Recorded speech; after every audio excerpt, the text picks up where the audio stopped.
बिस्मिल्लाहिर्रहमानिर्रहीम। अस्सलाम वालेकुम। उम्मीद करती हूँ आप सब स्टूडेंट्स खैरियत से होंगे। आज की क्लास में हम class 10th mathematics of Punjab board chapter number 5 algebraic fractions exercise 5.1 solve करेंगे। एक्सरसाइज 5.1 क्वेश्चन नंबर 1 हमारे पास क्या है, reduce the following rational expressions to lowest form. ठीक, आपको रैशनल एक्सप्रेशंस दे दी गई हैं और आपसे कहा जा रहा है कि आप उनको रिड्यूस करें उनके लोएस्ट फॉर्म में। अब रैशनल एक्सप्रेशंस क्या होती हैं और इस चैप्टर से रिलेटेड बेसिक कॉन्सेप्ट मैं आपको अपनी लास्ट क्लास में समझा चुकी हूँ। जिन स्टूडेंट्स को कॉन्सेप्ट क्लियर नहीं है वो लास्ट क्लास से अपने बेसिक कॉन्सेप्ट को क्लियर कर लें, जिसकी मदद से आप इस फुल चैप्टर को जो है वो बहुत अच्छे से अंडरस्टैंड कर सकेंगे। अब क्वेश्चन नंबर 1 स्टेटमेंट हम अगेन रीड करते हैं, reduce the following rational expressions to lowest form. अब रैशनल एक्सप्रेशंस हमारे पास क्या होती हैं, रैशनल एक्सप्रेशंस में हमारे पास ऐसी फ्रैक्शंस होती हैं जिसमें हमारे पास न्यूमरेटर और डिनोमिनेटर दोनों में पॉलिनोमियल मौजूद होते हैं। ठीक, अब न्यूमरेटर आपके पास क्या होता है, ये आपके पास न्यूमरेटर होता है और ये आपके पास डिनोमिनेटर होता है। ठीक, आपके पास जब भी फ्रैक्शन हो तो फ्रैक्शन के जो ऊपर वाली ये जो आपको टर्म नजर आ रही है ये आपके पास न्यूमरेटर होती है और जो नीचे होता है वो आपके पास डिनोमिनेटर होता है। ठीक, अब हमने क्या करना है, इसे इसकी सिंपलेस्ट फॉर्म में लेके जाना है। ठीक, तो हम लोग सॉल्यूशन स्टार्ट करते हैं। मैं क्वेश्चन एक दफा अगेन लिख लेती हूं।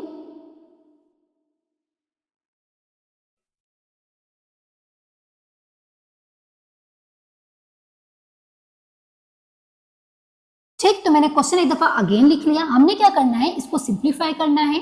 तो देखिए हम लोग फैक्टराइजेशन करेंगे। अब फैक्टराइजेशन में मुझे नजर आ रहा है कि मेरे न्यूमरेटर और डिनोमिनेटर दोनों में कॉमन फैक्टर्स हैं, तो मैं क्या करूंगी, मैं कॉमन लूंगी। ठीक, अब कॉमन लेने का तरीका क्या होता है, इससे पहले आप 9th क्लास में भी कॉमन ले चुके हैं, लेकिन मैं आपको इस तरह समझाऊंगी कि जिन बच्चों को कॉमन लेना नहीं आता वो जो है वो कॉमन लेना सीख सके। ठीक, अब देखिए मेरे पास न्यूमरेटर में दो टर्म्स है। ठीक, अब इन दोनों टर्म्स में जो चीज कॉमन है वो मैंने लिखनी। ठीक, तो जब हम कॉमन लेते हैं तो सबसे पहले हम लोग देखते हैं कि क्या हमारा कोफिशिएंट कॉमन है। ठीक, कोफिशिएंट हमारे पास क्या होता है, कोफिशिएंट और कांस्टेंट। ठीक, हमारे पास ये दो टर्म्स होती हैं और स्टूडेंट जो है वो हमेशा इस चीज में कंफ्यूज होते हैं कि जब कोफिशिएंट भी एक नंबर है कांस्टेंट भी एक नंबर है तो फिर दोनों को अलग अलग नेम क्यों दे दिए गए हैं। तो मैं आपको बताती हूँ एक एग्जांपल से। मेरे पास है 4x + 6। अब इसमें मेरे पास एक कोफिशिएंट है और एक कांस्टेंट है। जब भी आपके पास वेरिएबल के साथ नंबर आ जाता है, ठीक, अब वेरिएबल्स क्या होते हैं, वेरिएबल आपके पास होते हैं इंग्लिश अल्फाबेट। जब आपके क्वेश्चन में आ जाते हैं तो आपके पास वेरिएबल होते हैं। ठीक, इंग्लिश अल्फाबेट का मैंने नाम क्यों यूज किया, क्योंकि ऑलवेज सेम वेरिएबल नहीं होता, कभी ए होता है, कभी बी होता है, कभी एक्स होता है। तो सिंपली आपको पता होना चाहिए कि कोई भी इंग्लिश अल्फाबेट अगर आ जाए आपके क्वेश्चन में तो वो आपके पास वेरिएबल होता है। तो वेरिएबल तो हमारे पास ये एक्स आ गया। अब आप लोग अपने क्वेश्चंस में देखते हैं कि हमारे पास वेरिएबल के साथ भी कोई ना कोई नंबर लिखा हुआ होता है और विदाउट वेरिएबल भी लिखा होता है। जब हमारे पास वेरिएबल के साथ नंबर आ जाए तो वो हमारे पास कोफिशिएंट होता है। ठीक, और जब विदाउट वेरिएबल आ जाए तो वो हमारे पास कांस्टेंट होता है। तो अब मैंने आपसे क्या कहा, आपने सबसे पहले देखना है कि क्या आपका कोफिशिएंट कॉमन है। तो देखिए हमारे न्यूमरेटर में दो टर्म्स है। अब इन दोनों टर्म्स में देखिए कि कोफिशिएंट कॉमन है तो हमारे पास कोफिशिएंट 3 कॉमन है। 3 कैसे कॉमन है, यहां पर भी हमारे पास 3 है और यहां पर हमारे पास 6 है, तो 3 2 6 होता है ना, तो इसलिए हमारे पास 3 कॉमन है। अब हम देखेंगे कि हमारे पास कौन सा वेरिएबल कॉमन है। ठीक, वेरिएबल हमारे पास क्या होता है मैं आपको समझा चुकी हूँ। तो फर्स्ट टर्म में देखें आपके पास a है और सेकंड टर्म में भी देखें आपके पास a है। इट्स मीन हमारे पास a जो है वो कॉमन है, तो मैं लिख देती हूँ a। ठीक, अब यहाँ पे क्वेश्चन क्या होता है, क्या a² कॉमन आएगा या a कॉमन आएगा। ठीक, तो ऑलवेज जो है वो छोटी पावर कॉमन आएगी। जैसे इसकी पावर 1 है ना और इसकी पावर 2, तो ऑलवेज जो है वो छोटी पावर कॉमन आती है। तो छोटी पावर 1 है तो 1 कॉमन आ गया। अब मेरे पास सेकंड क्या है, b है। अब मेरे पास फर्स्ट टर्म में b नहीं है और सेकंड टर्म में b है, तो इट्स मीन b मेरे पास कॉमन नहीं है। दोनों टर्म्स में वो चीज मौजूद होनी चाहिए, तो मेरे पास 3a कॉमन आ गया। अब हमने क्या करना है, अब दोनों टर्म्स में कॉमन लेने के बाद जो चीज रहेगी है वो हमने ब्रैकेट में लिखनी है। ठीक, अब देखिए फर्स्ट टर्म सबसे पहले मैं लिख रही हूँ। मेरे पास 3a² था, a² का मतलब है a 2 दफा था। ठीक, तो 3 तो मैंने कॉमन ले लिया, और एक दफा ए मैंने कॉमन ले लिया, तो मेरे पास पीछे क्या रह गया, सिर्फ एक दफा ए, तो वो आ जाएगा ब्रैकेट के अंदर, ठीक, खत्म, माइनस ये साइन एज इट इज। अब सेकंड टर्म में देखिए, ठीक, 3 कॉमन लिया था, तो 3 कितने जा 6, 3 2 जा 6, तो हम लिख देंगे 2। अब ए यहां पर है, ए तो हमने कॉमन ले लिया तो ये नहीं लिखेंगे। अब बी है और बी कॉमन नहीं है, तो हमने क्या लिख दिया, बी। ब्रैकेट में हम वो टर्म्स लिखते हैं जो रिमेनिंग बच जाती हैं कॉमन लेने के बाद।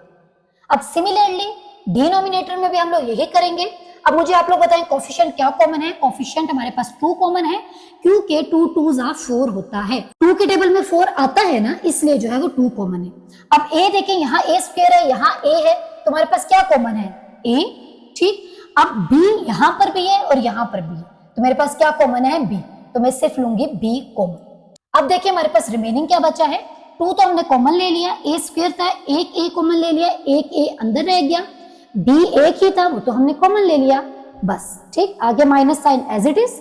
अब यहां पर देखिए 2 2 जा 4, एक ए है, वो तो हमने कॉमन ले लिया, बी कितने हैं, 2, एक हमने कॉमन ले लिया, कितने रह गए, एक, ठीक। तो अब हमने देखा कि कॉमन लेने के बाद हमारे पास ये फैक्टर सेम आ रहे हैं, तो a-2b से कैंसिल हो गया, ठीक।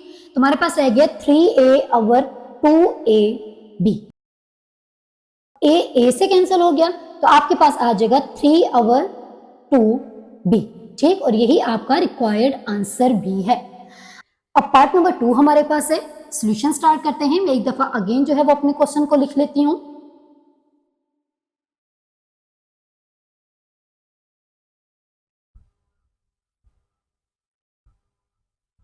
ठीक, अब पार्ट नंबर 2 में भी जो है वो हम लोग कॉमन लेंगे। सबसे पहले जो है वो मैं न्यूमरेटर में से जो है वो कॉमन लूंगी।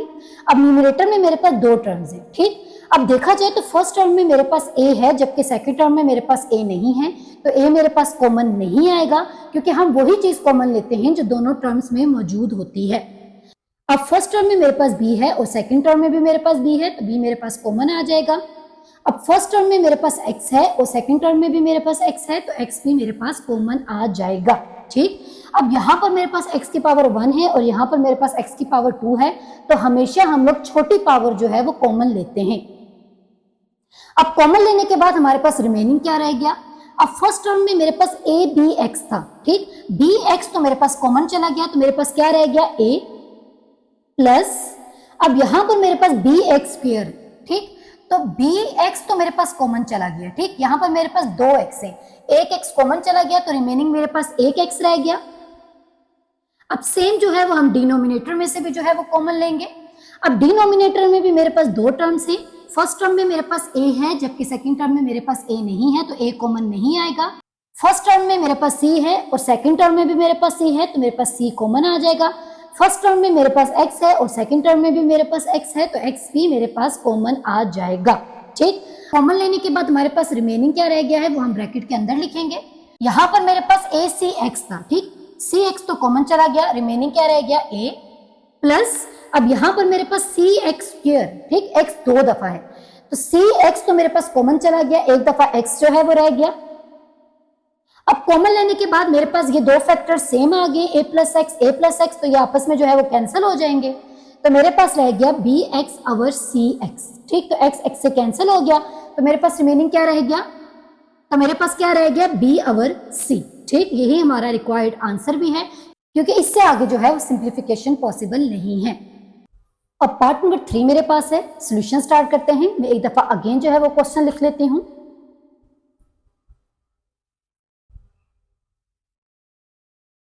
तो अब इस क्वेश्चन में भी जो है वो हम लोग कॉमन लेंगे। न्यूमरेटर हमारे पास एज इट इज आ जाएगा। अगर अब डिनोमिनेटर में से जो है वो हम लोग कॉमन लेंगे। अब डिनोमिनेटर में हमारे पास 2 टर्म्स हैं, ठीक। हम देख सकते हैं कि हमारे पास फर्स्ट टर्म में a है और सेकंड टर्म में भी a है, तो a हमारे पास कॉमन आ जाएगा।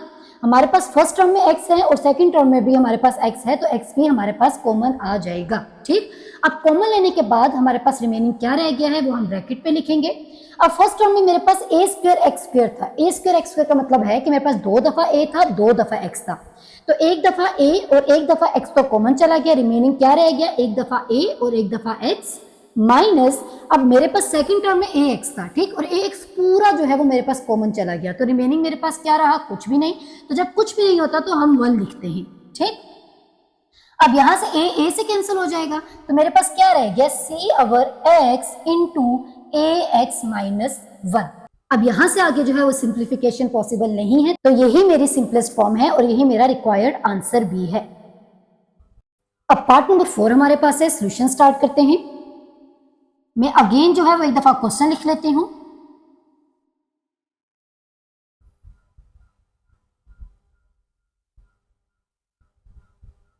ठीक, मैंने अगेन जो है वो एक दफा क्वेश्चन लिख लिया है। हम देख सकते हैं कि हमारे पास डिनोमिनेटर में, देखिए डिनोमिनेटर में हमारे पास ए स्क्वायर कॉमन है, तो फर्स्ट स्टेप में ही मैं ए स्क्वायर जो है वो कॉमन ले लूंगी। ठीक, 100 एज इट इज। अब यहां से मैंने ए स्क्वायर जो है वो कॉमन ले लिया। अब फर्स्ट टर्म में ए स्क्वायर है और ए स्क्वायर ही मैंने कॉमन ले लिया। ठीक, तो मेरे पास कुछ नहीं रहा, जब कुछ नहीं रहता तो हम क्या लिखते हैं, 1 माइनस, अब ए स्क्वायर तो कॉमन चला गया, पीछे क्या रह गया, बी, तो हमारे पास क्या बच गया, बी। अब नेक्स्ट स्टेप में हम क्या करेंगे, हम 15 के फैक्टर्स फाइंड आउट करते हैं। ठीक, तो 3 के टेबल से करेंगे, 3 5 जा 15 और 5 1 जा 5, तो मैं 15 की जगह लिख सकती हूँ उसके फैक्टर्स 3 इंटू 5। अब मैं 100 के जो है वो फैक्टर्स फाइंड आउट करूंगी, 2 के टेबल से करूंगी, 2 5 जा 10, 0 एज इट इज, 2 2 जा 4, एक कैरी, 2 5 जा 10। ठीक, अब 2 के टेबल से हो नहीं सकता तो हम 5 के टेबल से करेंगे, 5 5 जा 25 एंड 5 1 जा 5।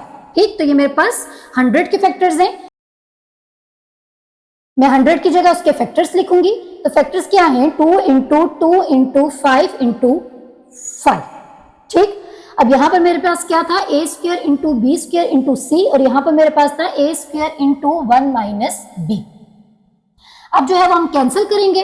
अब ये जो 5 है ये 5 से कैंसिल हो जाएगा, ये ए स्क्वायर जो है वो ए स्क्वायर से कैंसिल हो जाएगा, तो रिमेनिंग हमारे पास क्या रह गया, 3 into B square into c or 2 into 2 into 5 into 1 minus b bracket. ठीक, तो यहां से आपके पास क्या आ जाएगा, 3b स्क्वायर सी अवर 2 2 जा 4 4 5 जा 20 इंटू 1 माइनस बी। ठीक, अब यहां से फर्दर सिंप्लीफिकेशन पॉसिबल नहीं है, तो यही हमारा रिक्वायर्ड आंसर बी है। अब पार्ट नंबर 5 मेरे पास है, मैं एक दफा अगेन जो है वो क्वेश्चन लिख लेती हूं।